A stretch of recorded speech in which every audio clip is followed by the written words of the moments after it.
ஸ்டாராவுமே ரொம்ப பிளஸ்ட்ன்னு சொல்லிட்டு நினைக்கிறேன். பிகாஸ் இந்த படத்துல ஒரு 45+ ஏஜ ரெப்ரசென்ட் பண்ற ஒரு சாதாரண சலூன் கடைக்காரரா வந்துட்டு வந்திருப்பாப்ல. அவர போலீஸ் அத்தன தடவ அறைவாங்க, மிதிப்பாங்க, பைத்தியக்காரன்ட்டு அசிங்கப்படுத்துற மாரி ஒரு வார்த்தைலாம் சொல்லி தான் வந்துட்டு கூப்பிடுவாங்க.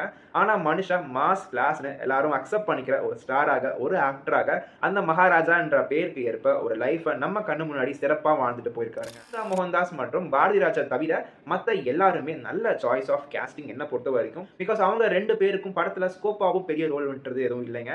போலீஸா வர நட்டி, மகளா வர சாச்சனா நமிதா, சிங்கம் புலி, வில்லனாக ப்ளே பண்ணியிருந்த அனுராக் கஷ்யப்னு 4 பேருமே தரமான ஒரு பெர்ஃபார்மன்ஸ். இதுல அனுராக் கஷ்யப்போட லிப்சிங் டிஷ்யூ சில இடங்கள் ஐட்டம்ல உறுத்தினாலுமே மனுஷன் அந்த கேரக்டர் வெயிட்டேஜ் வந்துட்டு செம்மையா கடத்தி பிரிஸ்டாப்ல இந்த கதையோட ரானஸை ரொம்ப கமர்ஷியலி மீறாம நல்லாவே பிரசன்ட் பண்ணியிருந்தாங்க. என்ன ஒன்று இன் டர்ம்ஸ் ஆஃப் ஆக்ஷன் ரொம்ப வயலண்டான ஒரு படங்க இது.